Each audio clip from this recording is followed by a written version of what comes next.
네. 여러분들이 어떤 부분에 관심이 있는지를 제가 잘 모르기 때문에 어디다가 이 포커스를 둬야 할지 사실은 잘 모르는 채 이제 잠시 강의를 지금 해야 되는 그런 지금 상황입니다. 그죠? 질문이 뭔지를 알면 그 질문에 맞춰서 답변을 할 수가 있는데 지금 모르니까 그냥 내가 하고 싶은 이야기를 하는 수밖에 없는 이제 그런 상황이죠. 근데 주제가 이제 언약이기 때문에 언약에 조금 초점을 맞춰서 한번 얘기를 해보도록 하겠습니다.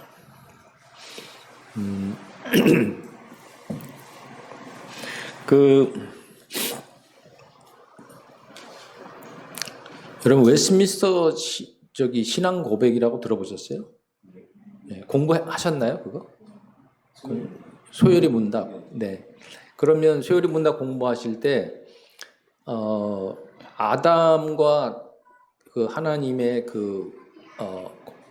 이 언약에 대해서 들어보셨나요? 네. 그걸 무슨 언약이라고 하죠? 행위 언약이라고 하잖아요. 근데 요 부분을 우리가 먼저 좀 이해를 해야 되는 부분인데 뭐냐면 이제 하나님 선악과를 주시고 아담한테 이제 먹지 말라. 그리고 이제 먹으면 죽으리라 그랬어요. 그러면 그 선악과를 이제 우리가 시험이라고 이렇게 보통 말을 하잖아요. 시험. 그러니까 하나님이 아담을 시험한 거다. 그러니까 유혹했다는 말이 아니라 시험이 유혹했다는 뜻이 아니고 테스트. 이렇게 시험 보잖아요. 우리가 학교에서 시험 보듯이 그 테스트를 봤다. 그런데 왜 그 웨스트민스터 그 소요리 문답이나 또 신앙 고백에서는 그걸 테스트라고 안 하고 언약이라고 했느냐? 네, 그 용어가 그렇게 막 임의로 쓰지 않잖아요. 그런 용어를 쓸 때는 분명히 굉장히 긴 시간 동안 심사숙고해서 토의를 거쳐가지고 쓰거든요. 그런 용어는. 근데 테스트라고 안 하고 커버넌트라고 했단 말이에요. 커버넌트는 언약이란 말이죠. 그러면 그 사람들이 뭐 그냥 언약이 더 멋있어 말이. 그냥 테스트보다 이 커버넌트가 멋있으니까 야 우리 언약으로 그냥 쓰자라고 했을까요? 아니죠. 그래서 이 부분을 좀 생각해야 되는데 만약에 테스트라고 했다면 만약에 그걸 우리가 그냥 시험으로 이렇게 본다 그러면 시험은 뭐가 있습니까? 합격과 불합격이 있잖아요. 그잖아요. 그러니까 그 하나님이 아담을 그냥 합격 아니면 불합격을 보기 위해서 너가 합격하는지 아니면 불합격했는지를 한번 보자라고 해서 아담한테 시험을 했는지 그렇다면은 테스트가 맞죠. 이 순종하는지 안 하는지 보자. 네? 순종을 하는지 안 하는지 한번 그걸 봐야 되겠다. 근데 이걸 만약에 언약이라고 한다면 의미가 달라진다는 거예요. 그냥 합격, 불합격을 보는 게 아니고 그 다음 단계, 그 다음 단계에 하나님이 뭔가 더 큰 복을 주시기 위해서 일종의 실험기로 봐야 되는 거예요. 실험기, 테스트가 아니에요. 테스트하고 시험과 실험은 달라요. 그렇죠? 그러니까 언약이라는 말을 썼을 때는 바로 그 부분을 염두에 두고 그 용어를 썼다는 거죠. 하나님이 사람을 지으시고 보시기에 참 좋았다. 이렇게 말씀하셨는데 성경에 보시기에 좋았지만 아직 아담은 뭔가 통과해야 돼요. 아직 그 영생에 이르지 못했어요. 영생에 만약에 이르렀다면 죽으면 안 되잖아요. 영생에 이른 사람이 죽을 수는 없는 거잖아요. 그러니까 아담은 죽을 수 있었기 때문에 아직 영생에 이른 상태라고 볼 수가 없어요. 그러면 하나님이 아담한테 영생에 이르도록 하시기 위해서 순종을 요구하셨고 그 다음에 순종했을 때는 하나님이 그 영생의 복을 아담에게 주시려고 했다. 그 영생을 나타내는 게 생명나무예요. 에덴 동산 안에 생명나무가 있었잖아요. 선악과만 있었던 게 아니고 생명나무가 있었다고요. 그러니까 이 웨스트민스터 그 소요리 문답을 쓴 사람들이 또 신앙 고백을 쓴 사람들이 그 생각을 하고 있었구나. 테스트라고 쓰지 않고 언약이라고 쓴 그 이유는 그냥 그 말이 좋아서 쓴 게 아니고 아담의 그 처음 그 상태, 하나님이 아담을 지은 그 상태, 에덴 동산 상태에 대한 어떤 특별한 그 시각으로, 어떤 특별한 관점으로 지금 보고 있었다는 거예요. 그래서 두 가지 지금 그 시각이 가능하다고 말씀드린 거예요. 하나는 테스트, 그냥 순종하는지 안 하는지 내가 보고 싶다. 네, 그죠? 근데 순종이라는 거는 당연히 피조물로서 당연히 하나님 앞에 순종해야 되는 거 당연한 거잖아요. 순종했다고 해서 뭐 특별한 건 없는 거잖아요. 순종했다고 하나님이 상 주실 이유는 없어요. 그죠? 순종은 자기가 해야 될 당연한 의무예요. 하나님은 창조주고 아담은 피조물이란 말이에요. 그러면 자기를 지으신 하나님한테 피조물이 순종하는 거는 특별히 상 받을 일은 아니에요. 당연한 거죠. 근데 하나님이 그 웨스트민스터 신앙 고백에 보면 소요리 문답에는 그렇게 어떻게 나왔는지 제가 기억이 안 나지만 신앙 고백에는 하나님이 이제 자기를 낮추시고 오히려 그 아담의 그 수준으로 하나님 자기를 일부러 낮추셔가지고 아담이 순종했을 때 그에게 생명의 그 복을 주시기로 하셨다라고 이렇게 나와 있어요. 그래서 그걸 언약으로 말을 한 거예요. 그래서 언약이라는 말 안에는 오늘 제목이 언약인데 언약이라는 말 안에는 그런 그 테스트보다는 프로베이션, 영어는 이제 프로베이션이죠. 프로베이션이라는 건 뭡니까? 유예 기간이에요. 유예 기간을 두고 그것을 통과했을 때 이제 아담은 영원한 생명을 얻을 수가 있었던 거예요. 그러니까 순종을 보려고 했다기보다는 그 순종을 통해서 하나님은 아담에게 그 영원한 생명을 주시려고 그 실험기를 프로베이션을 아담에게 주신 것이다. 그래서 테스트가 아니고 프로베이션이다. 이건 다른 거예요. 테스트하고 프로베이션은 달라요. 이 말은 제가 한 말이 아니고 게할더스 보스라고 하는 유명한 신학자가 한 말이에요. 왜 웨스트민스터 신앙 고백에서 언약이라는 용어를 썼느냐, 그걸 설명하는 거예요, 그분이. 그러면서 이 두 가지의 차이를 우리에게 설명을 해줘요. 테스트냐, 프로베이션이냐. 그러니까 여러분이 요거 하나만 가지고 가서 생각하셔도 굉장히 흥미로운 어떤 축제가 될 수 있어요. 흥미로운 토론의 주제가 될 수 있어요. 테스트냐, 프로베이션이냐. 이거 한 번도 이런 거 토론해 본 적 없죠. 네. 왜냐하면 이런 질문 자체를 던지는 사람이 없어요. 왜? 안 읽었거든.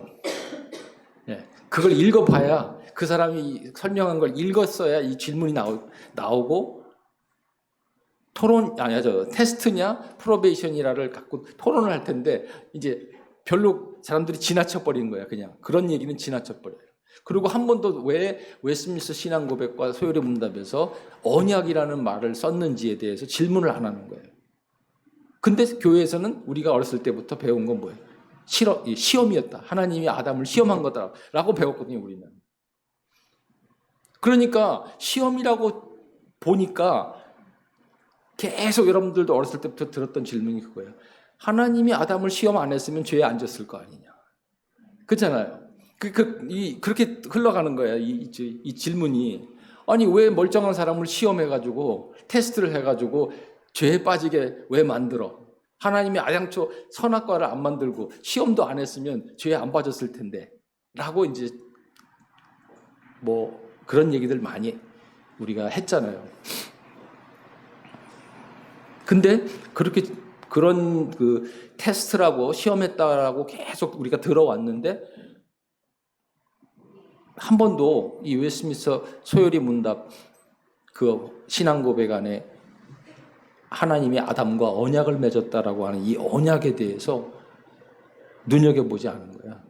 그리고 설명을 안 해준 거야. 이게 왜 언약이라고 했을까? 지금 제가 설명을 드렸잖아요.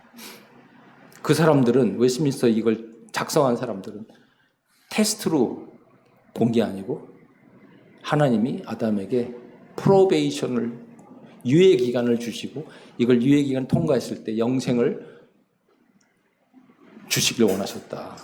그리고 영생이라는 거는 하나님과 영원히 함께 에덴 동산에서 함께 거하면서 하나님과 연합하고 하나님과 교제하고 하나님을 즐거워하고 하나님의 영광을 바라고 기뻐하는 그런 관계를 하나님 원하셨던 거예요. 그래서 사람을 하나님의 형상으로 만드신 이유가 거기에 있어요. 그래서 이 언약은 같은 형상을 가진 존재끼리 같이 연합하는 거기에 이제 방점이 있는 거예요. 같은 형상을 가진 하나님이 자기 형상으로 우리를 만드시고 에덴 동산에다가 아담을 만드셨다는 거예요. 그리고 그 형상으로 만들었기 때문에 그 형상하고는 같이 있고 싶은 거예요. 연합하고 싶은 거죠. 그래서 유예 기간을 주셨고 그 유예 기간이 바로 선악과 순종을 요구하는 것이었다. 그러니까 하나님의 의도, 하나님의 어떤 아담을 향한 우리 사람을 향한 하나님의 그 마음이 그 안에 들어가 있는 거죠. 테스트라는 건 마음이 들어가 있을 필요가 없어요. 그냥 하나 안 하나 볼 거야. 그죠? 하면 합격이고 안 하면 불합격이야. 그럼 굉장히 비인격적이잖아요. 테스트라는 거는. 그냥 떨어지냐 안 떨어지냐 그것만 보는 거예요. 그러나 언약은 그 안에 마음이 들어가 있는, 그 안에 어떤 의도가 들어가 있고 계획이 들어가 있고 어떤 사랑의 동기에서 나온 거예요. 그러니까 하나님이 자기를 스스로 낮췄다라는 말이 나와요. 웨스트민스터 소요리 문답과 신앙 고백에 스스로 낮췄어. 하나님이 안 그래도 되는데 하나님이 창조주인데 스스로 낮출 이유는 없는데 스스로 낮춰서 약속을 한 거예요. 그죠? 마치 여러분 우리가 키우는 애완견이 있잖아요. 애완견하고 약속을 하는 것 같은 거예요. 완전히 다른 존재인데 차원이 우리가 스스로 그 애완견의 수준으로 내려가서 같이 약속하는 것과 같은 거예요. 하나님이 그럴 필요가 없는데 그거보다 더 격차가 사실 더 큰 거죠. 우리와 애완견은 같은 피조물인데 우리와 하나님은 창조주하고 피조물이니까 그 격차는 사실 비교할 수가 없는 격차인데 그런 하나님이 내려오셔서 우리에게 언약을 맺으셨다. 거기에 방점이 있는 거예요. 그죠? 자, 그러면 이제 요게 이제 첫 부분이고 그 다음에 이제 아담이 못 지켰잖아요. 그 언약을 못 지켰단 말이에요. 그래서 그 범죄함으로 인해서 에덴 동산에서 이제 추방당한단 말이에요. 추방당해요. 그러니까 추방당하고 나서 그 다음에 시작된 게 뭐냐면 은혜. 이제 은혜로서만 하나님과 이 언약을 맺을 수가 있어요. 하나님이 은혜로 언약을 이제 맺기로 하신 거예요. 그 창세기 3장 15절부터는 그 여자의 후손, 하나님이 여자의 후손을 보내겠다 약속하시잖아요. 그 여자의 후손이 이제 예수님이잖아요. 그게 3장 15절에 나오잖아요. 자, 근데 그렇다면 이 언약이라는 거는 그러니까 이제 인간이 타락하고 그 후에 이제 은혜로서만 가능한 이제 그런 이제 시대, 은혜로서만 하나님과 관계를 이제 맺을 수 있는 그런 시대에 이제가 3장 15절 이후부터 시작이 된 거 아니에요. 그래서 이거를 은혜의 언약이라고 불러요. 은혜의 언약이 시작된 거야. 그러니까 은혜의 언약의 시작은 창세기 3장 15절에서 시작되었다 보는 거죠. 그렇게 보는 거예요. 근데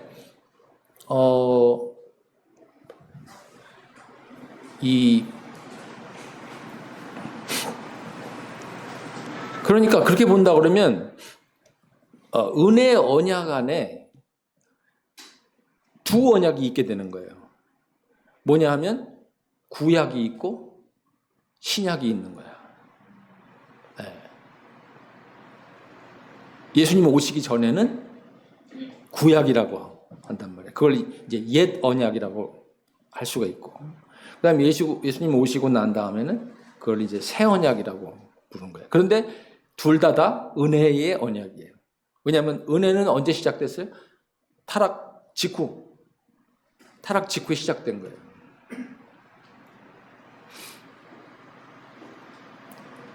자, 그러니까 여러분이 이제 머릿속에 그림을 하나 그려서 집어넣으셔야 돼요. 그 뭐냐면, 그러면 크게 보면 그러니까 타락 전에 언약이 하나 있었고, 그죠? 아담하고 맺은 언약이 하나 있었고, 그 다음에 타락 후에 또 언약이 하나 있는 거야. 그게 무슨 언약이에요? 은혜 언약이죠.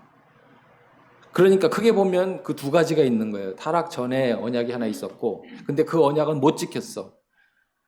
그리고 나서 이제 못 지키고 추방당하면서 하나님이 은혜의 언약을 시작하셨어요. 그러니까 그 은혜의 언약은 그때부터 시작해가지고 계속 지금까지 가는 건데, 그런데 은혜의 언약이 두 시대가 있는 거예요. 두 시대가. 하나는 구약이라고 부르는 시대가 있었고, 그래서 율법이 그리스도의 그림자가 되는, 율법을 통해서 그리스도를 우리가 그 당시에 율법을 통해서 그리스도를 알도록 하는 그런 시대가 있었어요. 그래서 그림자예요. 율법이 그림자. 몽학선생이라고 부르기도 했죠. 바울은 몽학선생이다. 그러니까 그리스도 오시기 전까지 이렇게 맡아가지고 이 양육하는, 그러니까 율법이 맡아가지고 양육했던 시대. 그렇지만 여전히 은혜의 언약의 시대였어요. 그러다가 예수님이 오시면서 이제 새 언약이 시작된 거예요, 지금. 이 새 언약, 오늘 주제가 새 언약이에요. 그러니까 은혜의 언약인데 그 안에 두 시대가 있는데 하나는 구약이 있고 하나는 신약이 있다. 그래서 신약은 새 언약이고 구약은 옛 언약이에요. 그런데 둘 다 은혜 언약이에요. 그리스도를 나타내는 방식이 달랐어요. 옛 언약에는 율법이라고 하는 것을 통해서 모형으로 오실 그리스도를 나타낸 거고, 새 언약에는 실제로 그분이 오신 거고. 그죠? 그러니까 구조적으로 보면 이 정도예요. 상당히 심플해요. 타락 아담이 처음에 맺은 언약은, 처음 그 언약은 이제 우리가 행위 언약이다 이렇게 부르죠. 그 다음에 뭐 순종의 언약이라고 하기도 하고 행위 언약이라고 하기도 하고 아담의 언약이라기도 하고 창조 언약이라기도 하고 용어가 여러 가지야. 창조 언약, 또 뭐 아담 언약, 행위 언약, 이런 말들이 있는데 어쨌든 내용은 아까 제가 설명드린 그 내용이에요. 프로베이션. 근데 그 프로베이션을 아담이 통과하지 못했어요. 그래서 추방됐어요. 그리고 그 다음에 이제 하나님은 둘째 아담을 통해서 그 첫 번째 아담이 하지 못한 일을 하게 하신 거예요. 자, 요 부분부터 이제 여기서부터 헷갈리기 시작하는 거예요. 요 부분을 이해해야 우리가 요걸 넘어서야 돼요. 그러니까 처음 하나님이 아담하고 처음에 언약을 맺으시고 아담한테 프로베이션을 주시고 유예 기간을 주시고 그 순종했을 때 영생을 주시기로 그렇게 하셨는데 그걸 못 지켰기 때문에 하나님은 또 다른 아담을 보내신 거예요. 그게 둘째 아담이에요. 둘째 아담이 예수님이에요. 그럼 둘째 아담은 뭐를 지금 해야 되는지, 이 부분이 중요해지는 거죠. 둘째 아담은 뭐를 해야 되느냐? 둘째 아담은 두 가지를 해야 되는 거예요. 그러니까 하나는 뭐냐면 아담이 범죄한 부분을 속량하셔야 돼요. 근데 그거는 원래 아담은 그게 없었어. 아담은 처음에 그 부분이 없었어요. 그죠? 첫 아담은 아직 범죄한 그 기록이 없기 때문에 첫 아담은 순종만 하면 되는 거였어. 근데 둘째 아담은 이 아담의 그 범죄 기록을 가지고 오셨기 때문에 이분은 두 가지를 하셔야 되는데, 하나는 뭐냐면 그 범죄 기록을 하나 없애야 돼요. 예. 그게 이제 뭐냐 하면 그 십자가에서 율법의 저주를 받은 거예요. 그래서 율법의 저주를 이제 받는 거예요.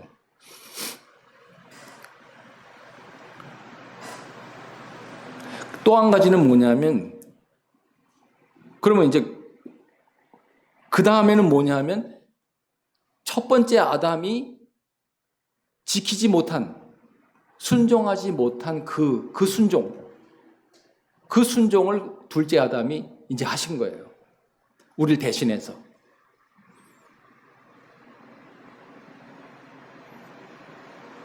그래야만 처음에 하나님이 아담한테 약속했던 그 영생이라고 하는 그 축복, 그 영생을 주시기로 했잖아요. 프로베이션을 두고. 그 영생을 이제 우리에게 둘째 아담을 통해서 주신다 이거죠. 이 구조예요. 이게 구조예요. 아주 단순한 구조예요. 그러니까 둘째 아담은 율법의 저주하고 율법의 요구, 이 두 가지를 다 만족을 시켜야 되는 거예요. 율법의 저주와 율법의 의. 그러니까 부정적인 한 것과 긍정적인 부분. 그죠? 부정적인 부분은 범죄한 기록을 없애야 되잖아요. 그러려면 십자가에 죽으셔서 율법의 저주를 우리 대신 받으신 거고, 그 다음에 순종해야죠. 율법의 요구에 대해서. 그래서 예수님은 죄를 범하지 않고 완전히 하나님께 순종하시고, 그리고 그 순종의 그 결과를 우리에게 전가하셔가지고 우리가 예수님을 믿을 때 그 의를 우리에게 주신 거예요.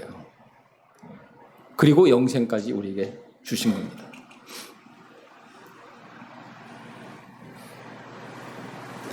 자, 그렇게 되면 지금 우리의 상태는, 자, 지금 질문이 이거예요. 그러면 지금 우리가 예수님을 믿었을 때 우리의 지금 모습은, 상태는 첫 아담과 같습니까? 다릅니까? 네?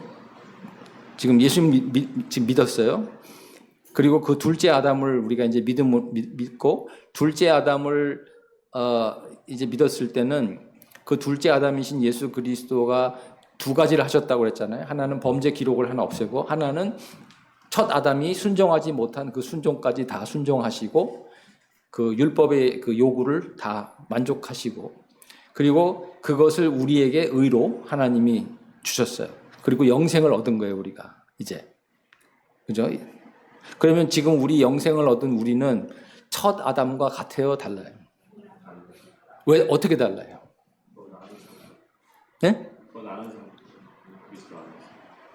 그러니까 어떤 상태예요? 그렇죠. 영생에 지금 들어간 상태예요.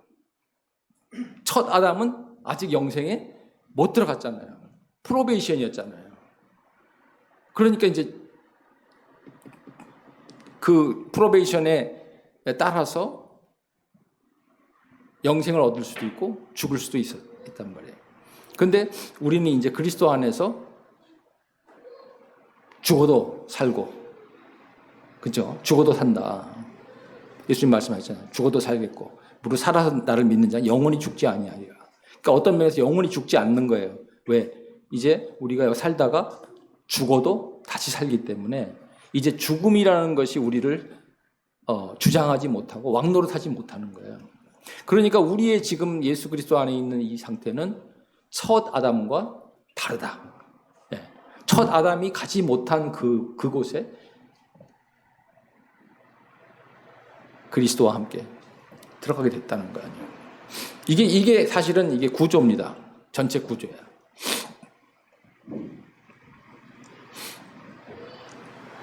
이게 구조인데, 그러니까 그러면 여기서 뭘 설명을 해야 되냐면, 옛 언약과 새 언약의 차이가 뭐냐, 이거. 그렇죠? 그러니까 구약과 신약의 차이가 뭐냐, 이걸 설명을 해야 돼요.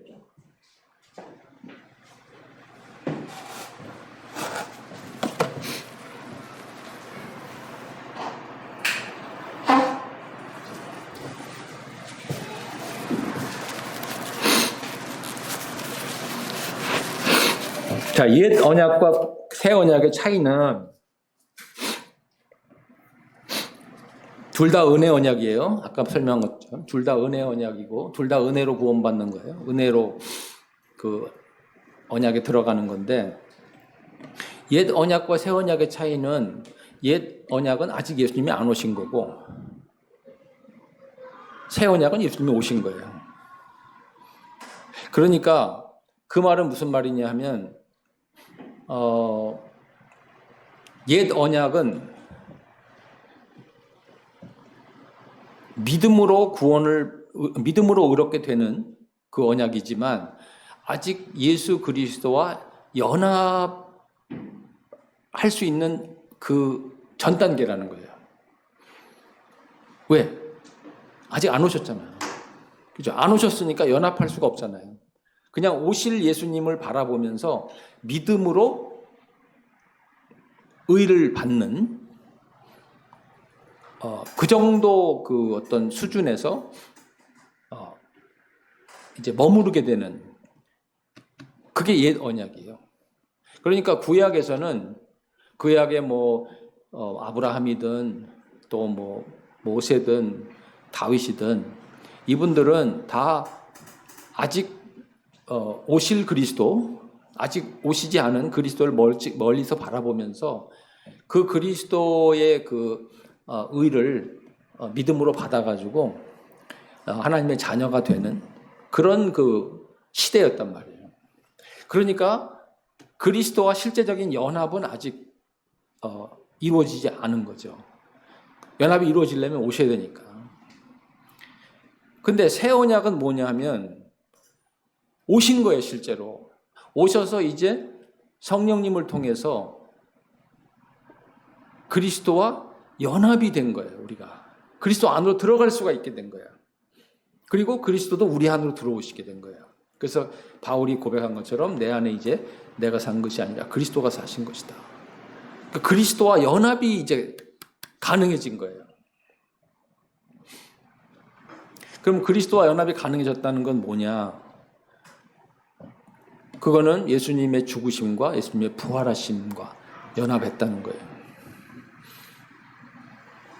그래서 바울은 무슨 엄청난 얘기를 하냐 하면 여러분들이 그와 함께 합하여 죽고 또 그와 함께 살리심을 받아서 하늘에 하나님 우편에 앉히셨다라고 이렇게 얘기를 해요. 찾아보세요. 에베소서 2장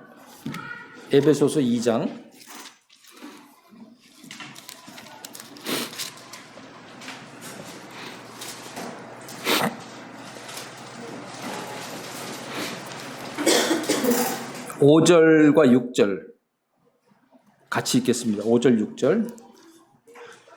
허물로 죽은 우리를 그리스도와 함께 살리셨고 너희는 은혜로 구원을 받은 것이라. 또 함께 일으키사 그리스도 예수 안에서 함께 하늘에 앉히시니.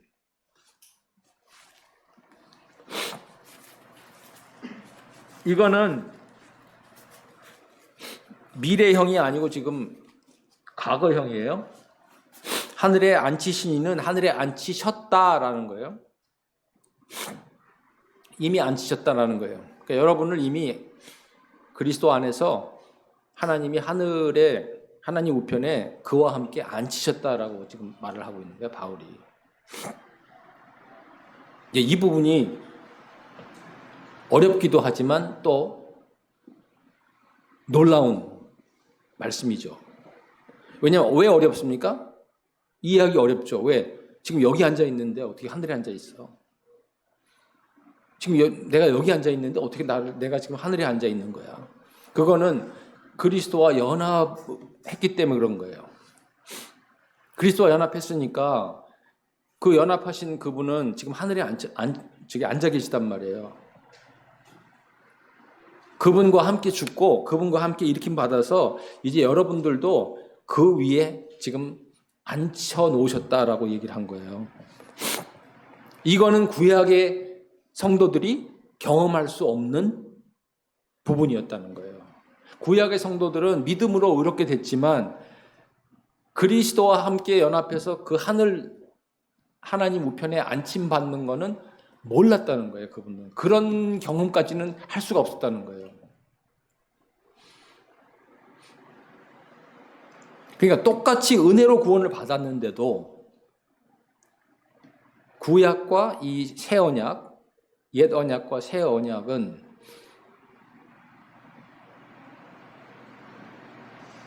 다른 면이 있다는 거죠. 다른 면이 있다는 거예요. 왜? 예수님이 오신 것과 오시기 전과 오신 후의 시대의 그 차이가 거기에 이제 있게 되는 거예요. 그러면 우리는 이제 실제로 지금 우리는 하늘에 앉아서 살고 있는 거예요. 하늘에 앉아서 땅의 이 삶을 살고 있는 거예요. 구약의 성도들은 그걸 멀리서 바라보고 있었던 거예요. 우리는 지금 하늘에 앉아서 이 땅을 살고 있어요. 이게 이제 새 언약의 핵심이에요. 새 언약의 핵심은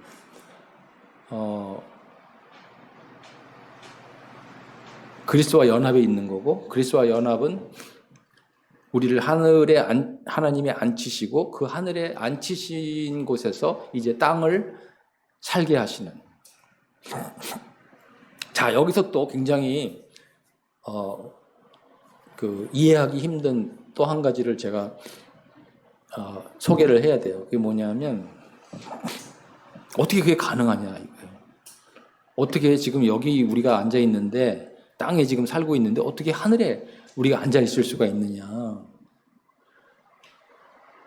그렇죠? 그래서 이 게할더스 보스라고 하는 그분이 어떻게 설명을 하냐면 이거를 시간과 공간을 구별을 해요. 시간과 공간을 구별해요. 그래서 시간이라는 거는 지금 우리 현재와 미래가 이렇게 분리되어 있잖아요. 그렇죠? 오늘이 현재지만 내일은 미래예요. 그러니까 시간상으로 오늘하고 내일은 이렇게 분리되어 있어요. 겹칠 수가 없어요. 중첩이 안 돼요. 그런데 그거는 이제 수평적 관점에서 시간상의 관점인데 이 수직적 관점으로 보면 땅과 하늘이라는 관점에서 봤을 때는 그러니까 공간으로 보는 거예요. 이제 하늘이라는 공간과 땅의 공간은 겹친다. 겹칠 수가 있다 이거예요. 그러니까 미래의 그 하나님 나라가 이제 우리 안에 들어오게 된 거예요. 그렇죠? 그러니까 하나님 나라가 우리 안에 들어오게 된 거예요. 그리고 우리도 하나님 나라 안에 들어갈 수 있는 거예요. 그래서 공간과 시간을 구별해 생각해야 된다는 거죠. 그러니까 시간으로 보면 아직 우리는 시간상으로는 미래를 기다리고 있어요.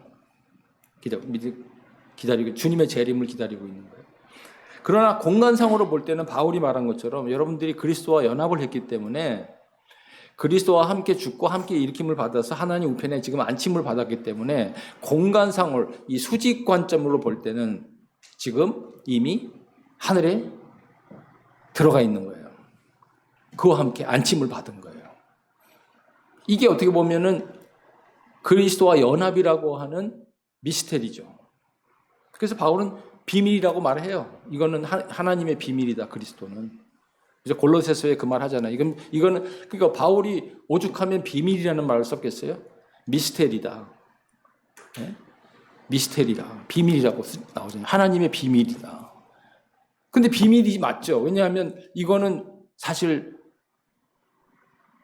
눈에 안 보이는 지금 하늘 얘기를 하고 있는 건데 바울은 그냥 너무 이거를 당연한 듯이 말을 하고 있는 거예요. 여러분들이 그와 함께 연합해서 지금 하늘에 안침 받았고 이미 여러분들은 미래의 어떤 하나님 나라에 그와 함께 이미 가서 지금 앉아 있는 겁니다. 그리고 거기에서 지금 현재 이 땅의 삶을 살고 있는 겁니다. 그러니까 위의 것을 생각하십시오. 바울이 말하잖아요. 골로새서 한번 읽겠어요. 골로새 3장 1절부터 4절까지 시작.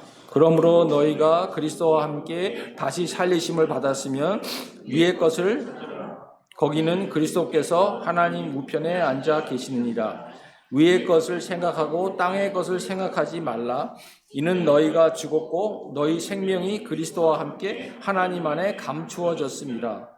우리 생명이신 그리스도께서 나타나실 그때에 너희도 그와 함께 영광 중에 나타나리라. 예.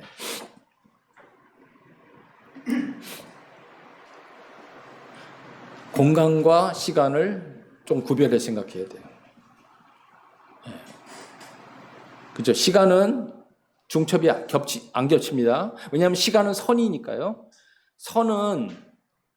선에 두 점이 있잖아요. A와 B가 있는데 이 선은 겹칠 수가 없어. 그러니까 현재와 미래라고 하는 이 시간상의 그 관점에서는 이거는 겹칠 수가 없죠. 그러나 바울은 지금 시간으로 보는 게 아니라 공간으로 보는 거예요. 공간을 이렇게 수직으로 보는 거예요. 공간으로 보면 하나님 나라와 지금 우리가 살고 있는 이 땅이 겹치는 거예요. 겹치는 거죠. 중첩이 되는 거예요. 그러니까 땅에 살면서도 하나님 나라에서 사는 것처럼 살 수 있는 거고, 땅에 살면서도 하나님 나라의 그 의와 평강과 희락으로 살 수 있는 거예요. 땅에서. 이게 새 언약의 축복이에요.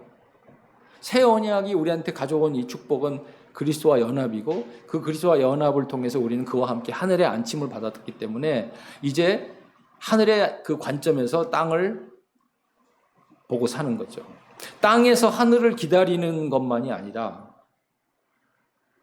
하늘의 관점에서 땅을 사는 거예요.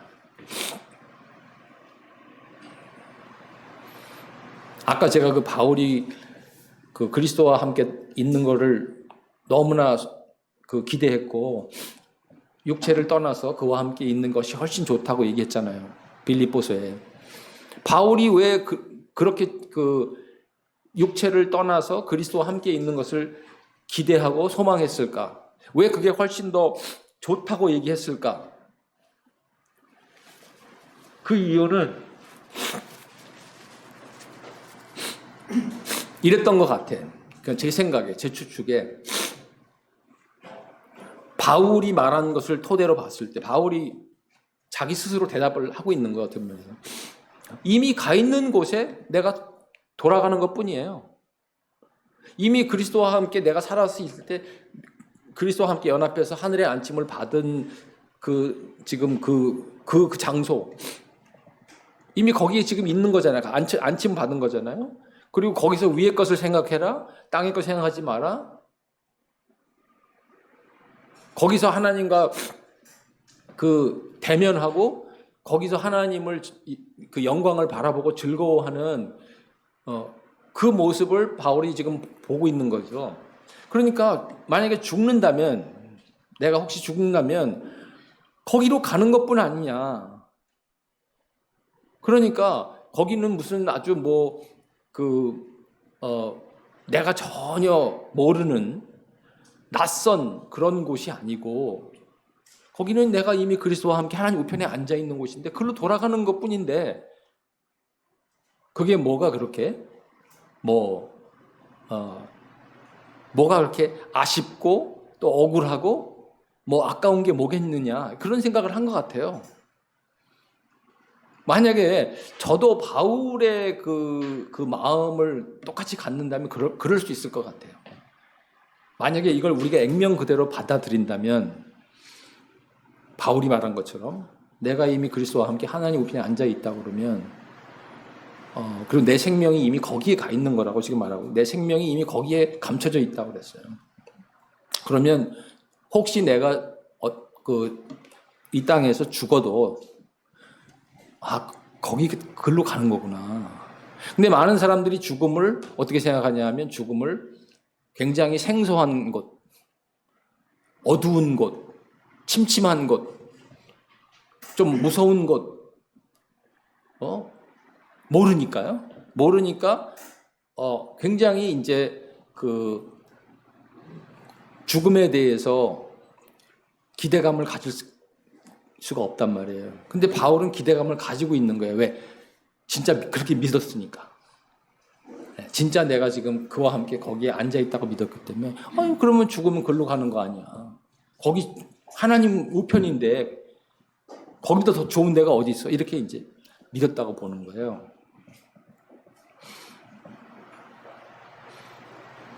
그러니까 여러분, 이미와 아직이라는 말을 들어보셨어요, 혹시?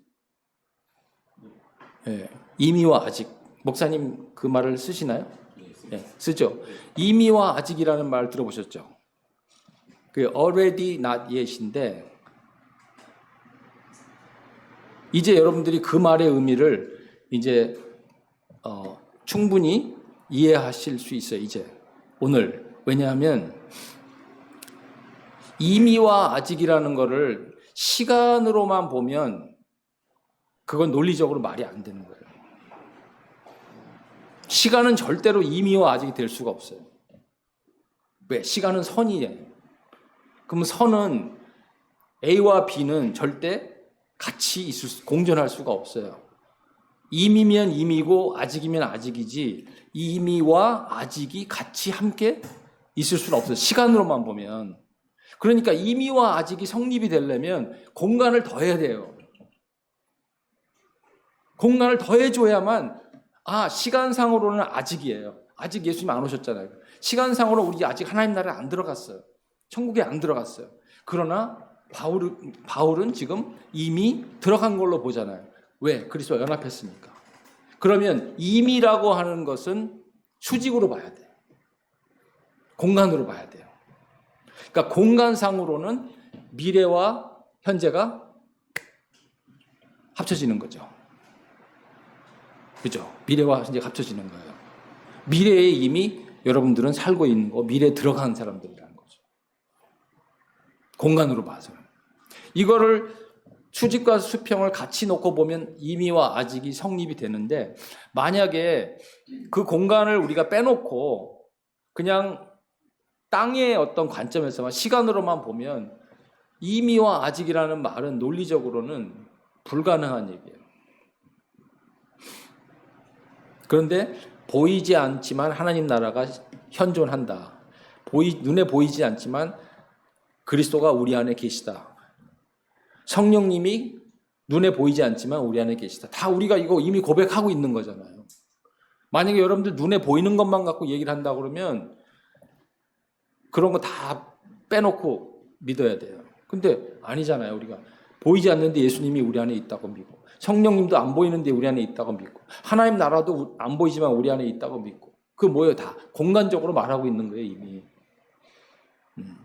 이게 바로 새 언약이 우리한테 가져온 변화다 이거죠. 구약은 이게 없었어요. 구약은 없었어요.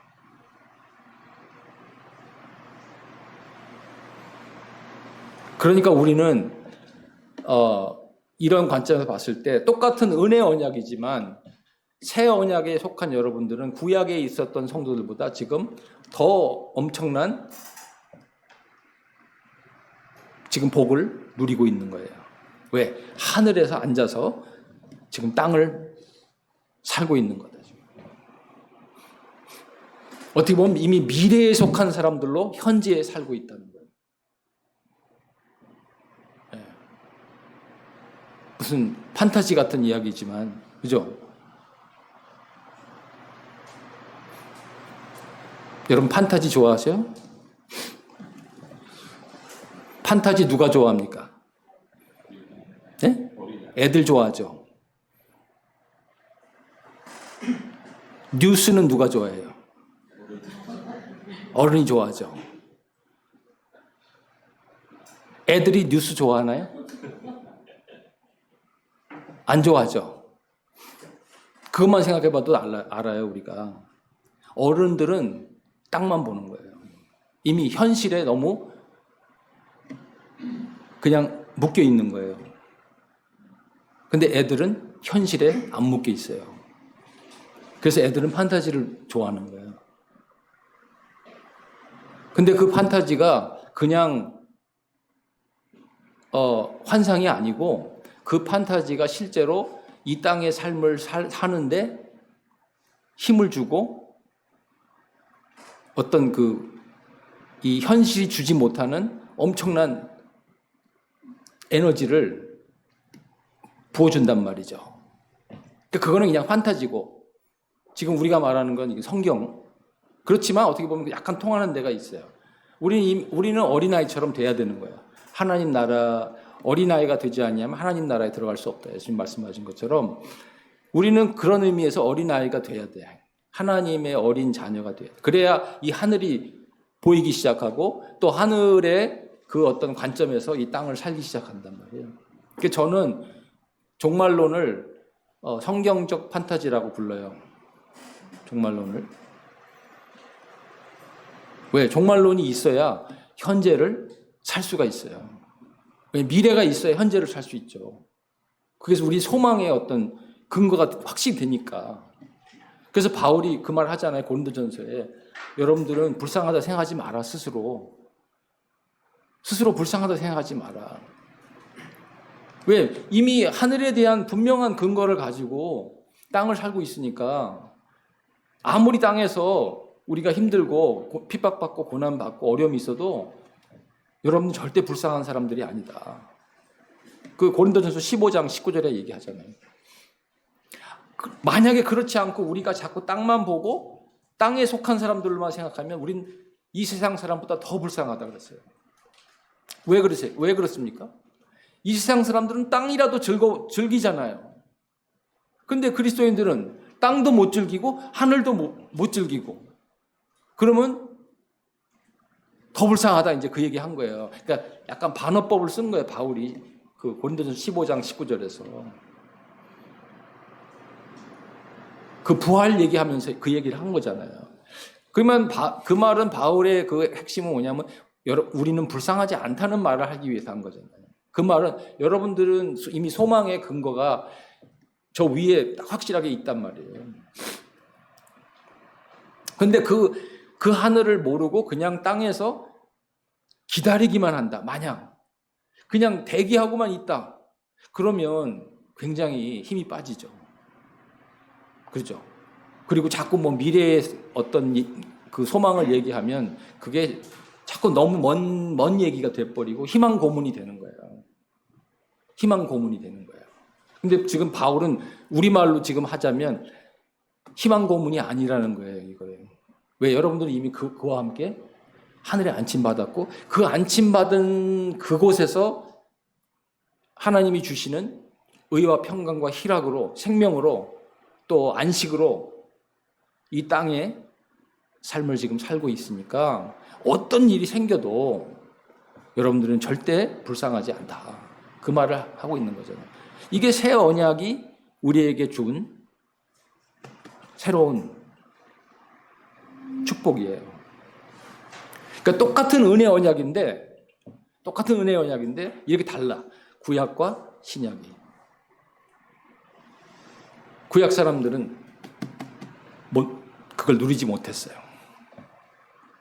근데 우리는 이미 오신 예수님을 믿었고 그분과 하나가 됐고 이제 그분이 우리 안에 살아계시고 우리도 그분 안에 살아계시고 또 이 객관적으로 봤을 때 역사를 완전히 그분이 바꿔가지고 이제는 시간만이 아니라 이 공간의 관점에서 미래의 그 종말을 미래의 하나님 나라를 미리 앞당겨서 끌어다가 이 현재 우리 현실로 이렇게 우리에게 주셨다. 그러니까 하나님 나라 안에서 이제 우리가 사는 거예요. 그래서 새 언약은 바로 자 그러면 만약에 이제 결론적으로 말씀드리면 그렇다면 새 언약이라는 건 단지 옛 언약과 그 비교만 할 게 아니고 옛 언약과만 비교되는 게 아니라 새 언약은 이제 아담의 그 언약을 성취하신 언약으로 우리가 봐야 되는 거예요. 그래서 처음에 제가 아담 얘기를 한 이유는 새 언약을 우리가 정말 이제 충분히 새 언약을 누리고 또 그 새 언약의 어떤 그 복을 충분히 우리가 다 경험하기 위해서는 구약하고 비교만 해서는 안 되고 아담 언약까지 가야 되는 거예요. 그래서 처음에 에덴 동산에서 하나님이 아담에게 주시려고 했던 그 유해 프로베이션을 통해 주시려고 했던 그 어떤 그 영원한 그 나라가 지금 이제 둘째 아담인 예수 그리스도를 통해서 드디어 성취가 됐고 우리는 둘째 아담을 통해서 이제 그 영원한 그 나라에 이미 우리를 들여보내 주셨고 그리고 거기서 이 땅을 살아가면서 주님의 재림을 기다리게 하셨다. 그러니까 위에서 보면 이게 통한다는 거죠. 위에서 보면 아담이 가려고 했던 그 영원한 생명, 영생을 이제 그리스도 안에서 우리가 이미 누렸고, 여기에 그리스도와 함께 지금 안침받았기 때문에 그리고 여기가 이제 결국 나중에 예수님 재림하실 때 우리가 마지막으로 완전히 들어갈 새 하늘과 새 땅이다라고 했을 때 여기가 이제 신의 낙원이 되는 거예요. 그래서 요한계시록 2장 7절에 보면 여기를 신의 낙원이라고 불러요. 이게 원래 에덴 동산이 하나님의 낙원이었잖아요.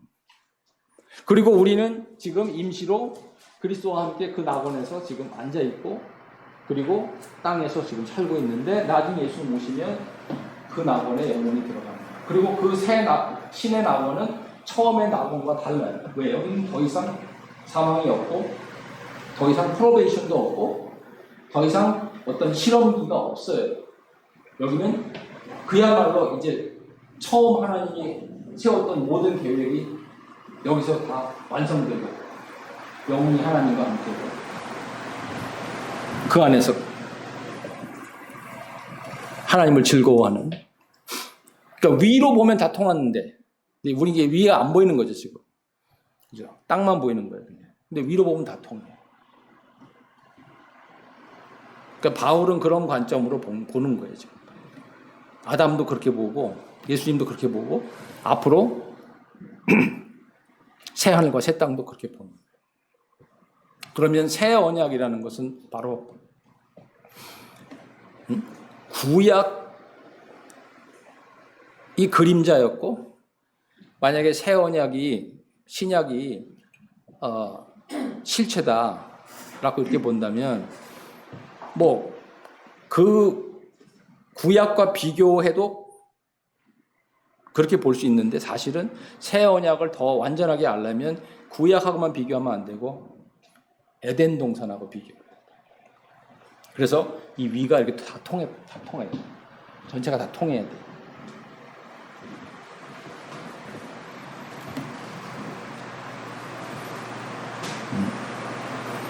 그러니까 여러분들은 지금 바로 그래서 이 히브리서에 보면 새 언약을 이제 영원한 언약이라고 부르는 거죠. 새가 이제 영원으로 바뀌어요. 네. 그래야 맞는 거죠.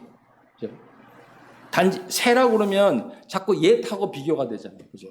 많은 사람들이 약간 좀 거기에 이제 너무 포커스를 두는 거예요. 새 언약 그랬으니까 옛 언약, 구약하고만 비교할. 근데 아니에요. 신약에서는 이제 새 언약이 영원한 언약으로 바뀌는 거예요. 히브리서에 보면 영원한 언약이라 나오거든요.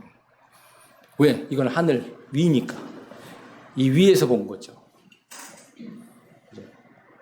수평적 관점에서 보면은 구하고 신, 옛하고 새가 되지만, 땅과 하늘 수직으로 보면 이제 뭐예요? 잠시, 땅은 잠시, 하늘은 영원. 그래서 영원한 언약이라고. 새 언약이 이제 영원한 언약이 되는 거죠. 네, 오늘 여기까지만 하겠습니다. 혹시 질문이 있으면 질문을 한두 가지 받고 마치도록 하겠습니다. 너무 길게 했죠? 네. 예, 혹시 이런 점진적인 측면에서 봤을 때 일반적으로 이제 조직 신학자들은 되게 이제 통일성을 좀 더 포커스를 맞춰서 보는데, 점진적인 관점에서 보면은 구약 시대의 성령 하나님의 그 신약 시대와 같은 내주, 떠나지 아니하시는 개념에서의 내주의 역사를 구약 시대도 적용하는 게 맞을까요? 그 분리해서 보는 게 더 완성된 측면에서는 신약 시대에 있었던 내주로만 보는 게 그러니까 이게 이제 결국 성령 같은 경우는 제가 요즘에 그 성경 신학 이제 신약 부분을 가르치고 있는데, 예수님의 메시아 예수님 메시아로 오신 거잖아요. 그리고 구약의 선지자들은 그 메시아를 지금 예언하고 있는 거고. 그러니까 메시아로 예수님이 오시면서 그 성령이 3번 크게 역사하는 게 나오는데 뭐냐면 예수님이 출생, 그러니까 메시아가 출생할 때 성령으로 잉태됐잖아요, 예수님이. 그래서 마리아가 예수님 그 메시아의 출생과 관련해서 성령이 한번 역사하시고, 그 다음에 두 번째가 예수님 세례 받으실 때, 그거는 메시아 등극, 이제 메시아 등극을 이제 그 말하는 거거든요. 성령이 내려오시잖아요. 비둘기처럼 내려와서 하나님이 선포하시잖아요. 내 사랑하는 아들이라고. 그렇죠? 근데 이제 거기에 보면은 그 다음에 이제 세 번째가 부활. 예수님의 부활이 이제 성령으로 이제 부활을 로마서 1장 3절 4절에 보면 성령으로 이제 부활하시잖아요. 그러니까 이 신약에서 새 언약에서 성령의 그 역사는 메시아하고 직결되어 있어요. 그러니까 예수님이 그 세례 받으시면서 성령을 받았잖아요. 그래가지고 그 성령으로 메시아의 그 자기 직분을 다 완성하시고 나중에 그 성령으로 부활을 하시고, 부활을 하신 다음에 어떻게 하세요? 성령을 우리한테 보내주세요.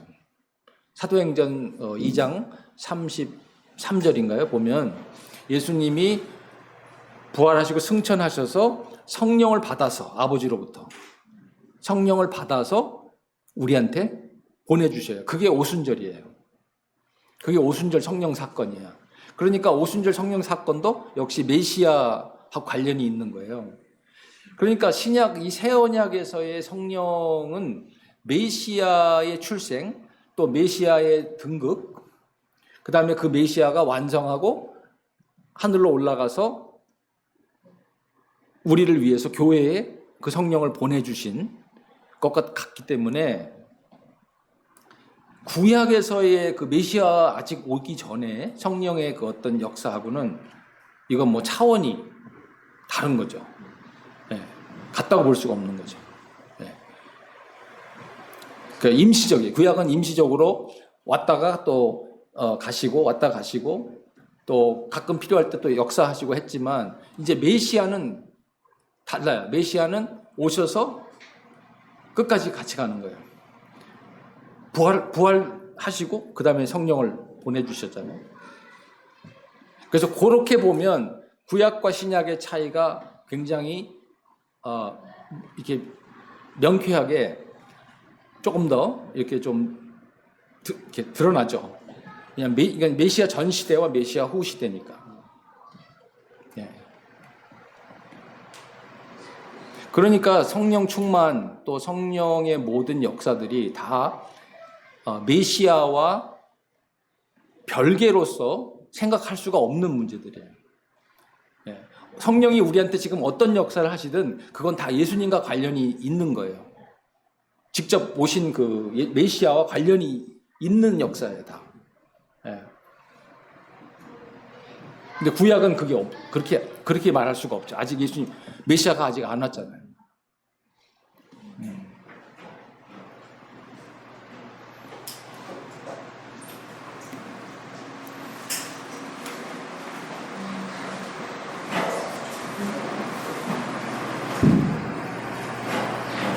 그러니까 이런 지금 그런 그 시대적인 어떤 관점에서의 그 변화를 고려하지 않고 단지 그냥 순전히 개인의 관점에서만 이렇게 보게 되면 이제 그 성경을 충분하게 우리가 이해할 수가 없는 거죠. 다 개인으로만 보게 되면 이제 좀 이 해석이 안 돼, 설명이 안 되죠. 그리고 구약과 신약을 설명하기도 힘들고 차이점을 설명하기도 힘들고. 네. 네.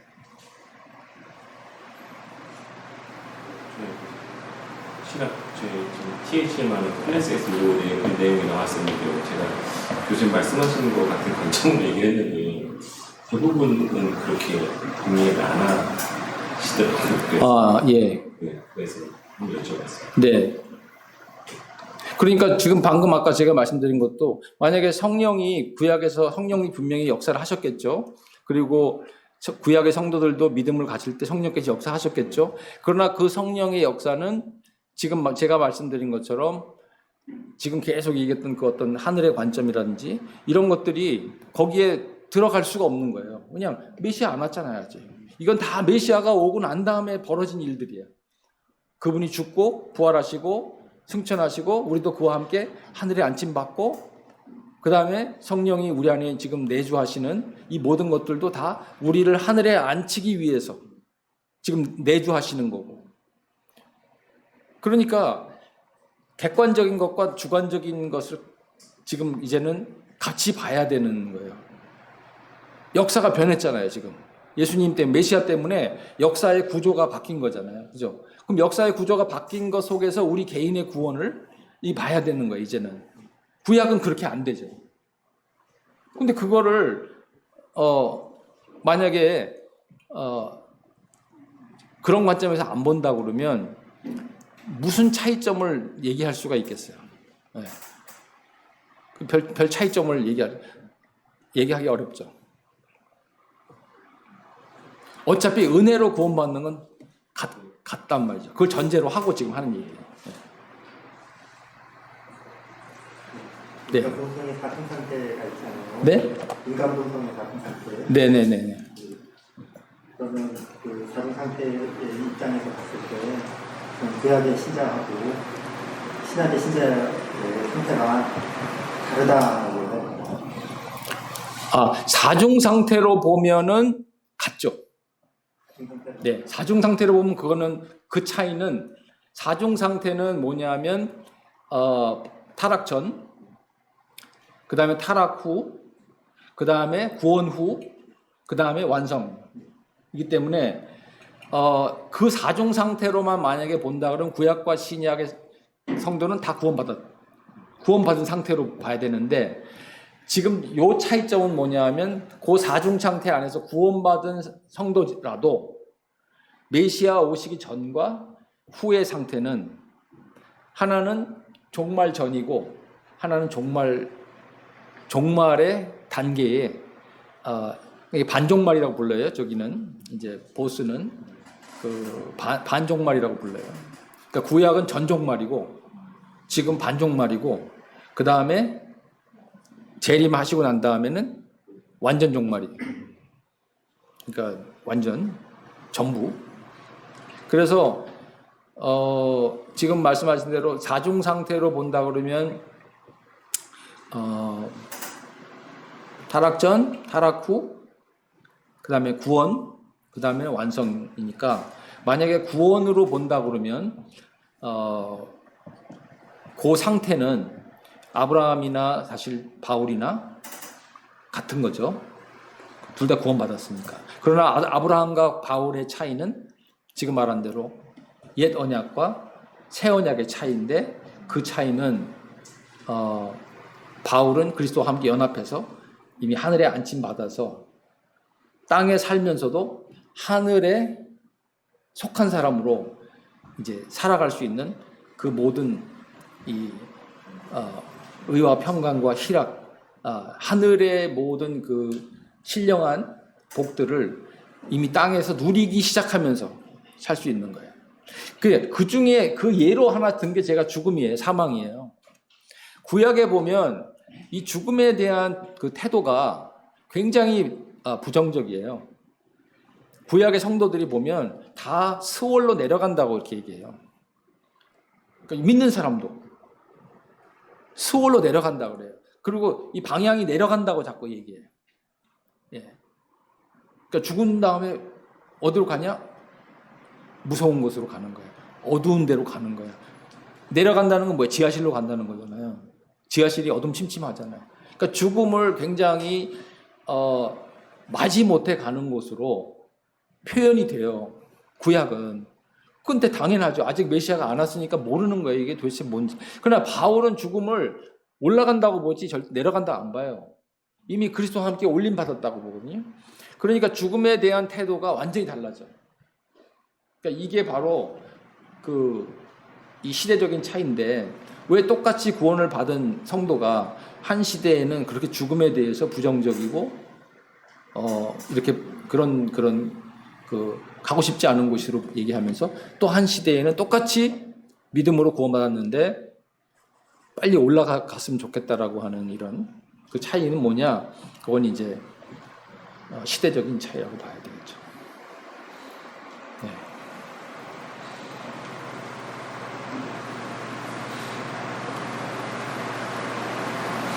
저희가 이제 종말론적인 관점에서 성화를 이해하기에도 그러면 이제 일반적으로 성화는 이제 저희가 성화가 되어져 간다라는 의미로 좀 이해를 많이 하는데 사실 이런 지금의 이런 관점에서 보자면 성화는 어떤 면에서 보자면 또 드러나는 관점으로도 이미 변화된 본질이 드러나는 관점으로도 이해를 할 수 있습니다.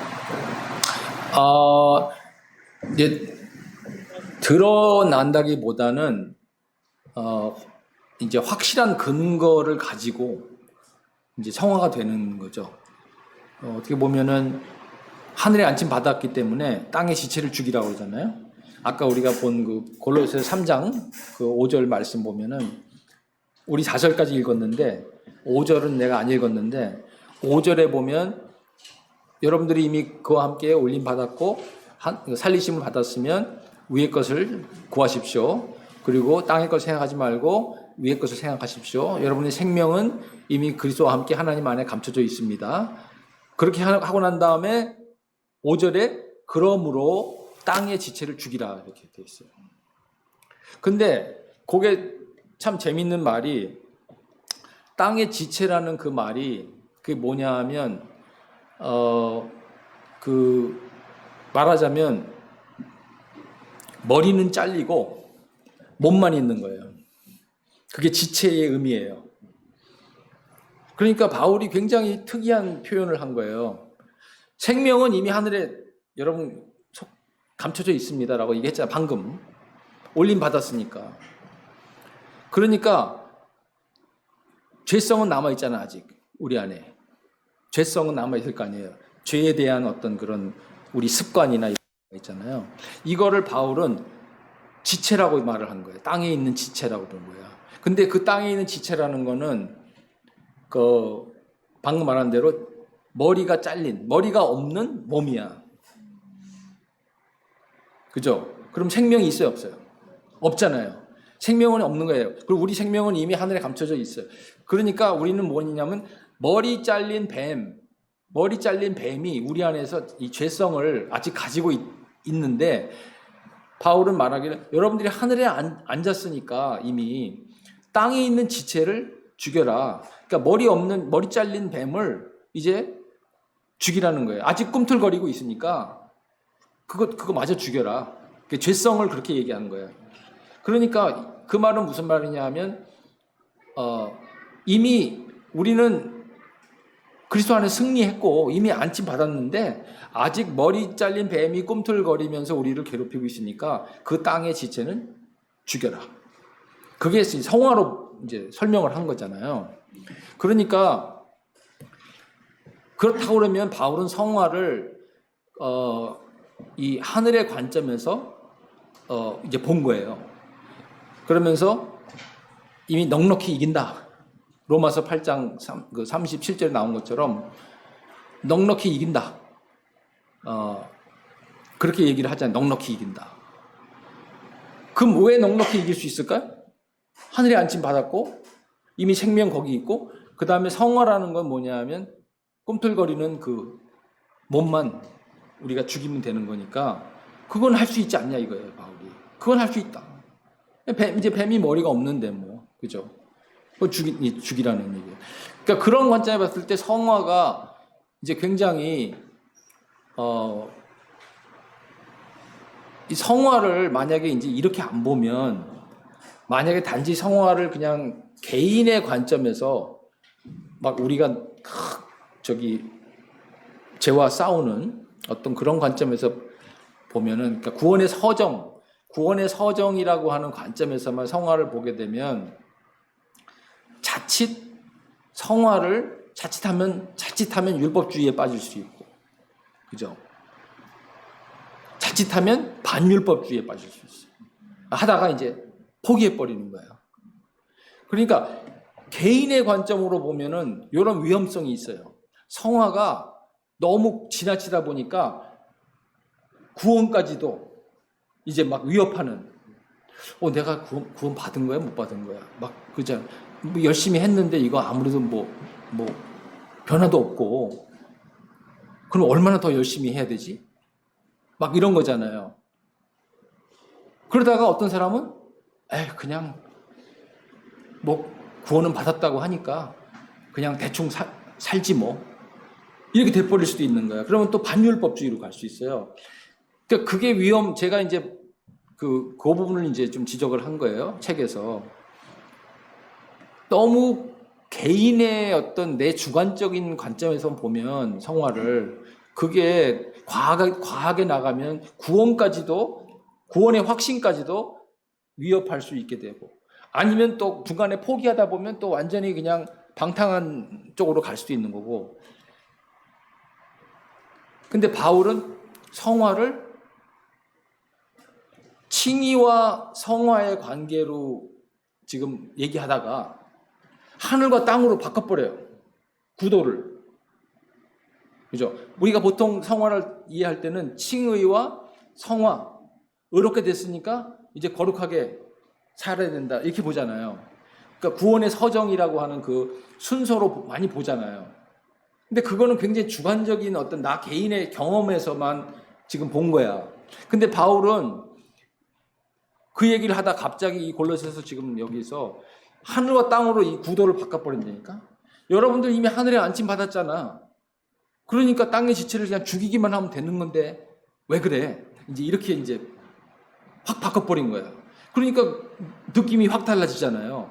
그냥 나 개인이 혼자 내가 막 열심히 더 경건하게, 더 막 영적으로 뭐 이렇게 훈련을 받고 또 뭐 막 이렇게 살아서 성화가 되는, 이런 것만 생각하다가 갑자기 바울이,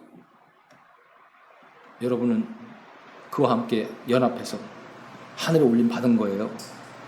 그리고 여러분들은 이미 거기서 의롭다고 선포를 받은 거예요. 이 공간의 변화가 주는 엄청난 그 확신과 위로가 있어요. 사람은 공간의 지배를 받잖아요. 그죠? 어떤 공간에 들어가면 그 공간의 지배를 받게 돼 있다는 거죠. 근데 하늘에 안침 받았다는 거는 뭐예요? 그 공간에 지금 들어갔다는 거 아니에요. 그러면 이게 완전 느낌이 달라지는 거야. 그리고 하늘에 앉아서 땅에 있는 죄성을 이제 내가 점점 죽여가는, 그렇게 본다 그러면 느낌이 많이 달라져요.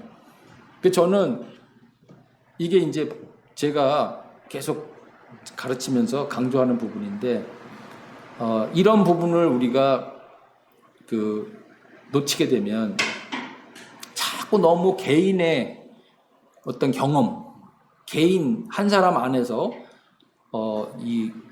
그 경험만 가지고 자꾸 어떤 판단을 내리려고 할 때는 굉장히 복잡해진다는 거죠. 왜냐하면 사람의 이 경험이라는 거는, 감정 이런 것들은 너무 불안정하고 기복이 심하기 때문에 어떨 땐 내가 구원 받은 것 같고, 어떨 땐 또 뭐 막 헤매면 내가 구원 받은 거야, 못 받은 거야, 막 이런 또 의심도 들 수 있고, 이게 종잡을 수가 없는데, 하늘에 딱 앉혀놨다 그러면 이건 무슨 더 이상 할 얘기가 뭐가 있어요? 끝난 얘기잖아, 이거는. 그죠? 게임 끝이야. 게임 오버. 아니, 예수님하고 같이 합해가지고 하나님 옆에 앉혀놨다는데 뭘 더 이상 의심할 게 있어요. 그리고 땅의 지체는 이제 머리 없는 뱀을 그냥 우리가 밟아 죽이면 되는 건데, 다르잖아요, 느낌이.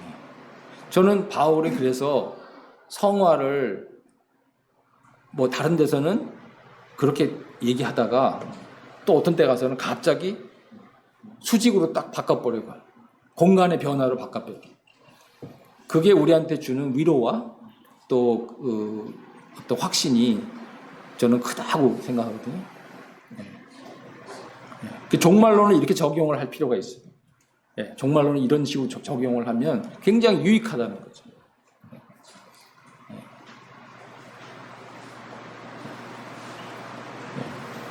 제가 오늘 이 비염 때문에 컨디션이 안 좋은데 막 이런 지금 열변을 토하고 있는 제 자신이 좀 이상하네요.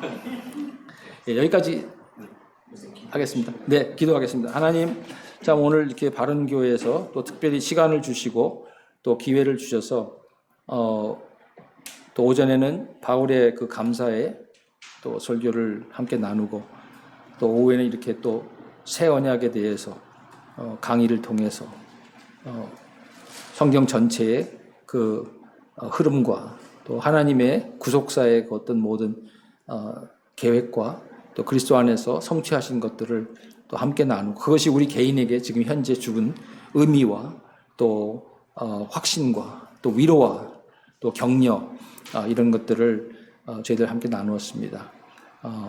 주님, 우리가 다른 건 다 잊어버려도 그리스도와 연합했다는 거 잊지 않게 하시고 또 그리스도 안에 있다는 거 잊지 않게 하시고 또 그와 함께 하늘에 안침 받았다는 것만 잊지 않으면 우리에게 소망이 있고 또 우리가 넉넉히 이길 줄로 믿습니다. 우리 성도들에게 힘 주시고 비록 죄와의 싸움이 힘들고 또 힘겹지만 그러나 이미 생명은 하늘에 감추어진 바 되었으니 참 하나님의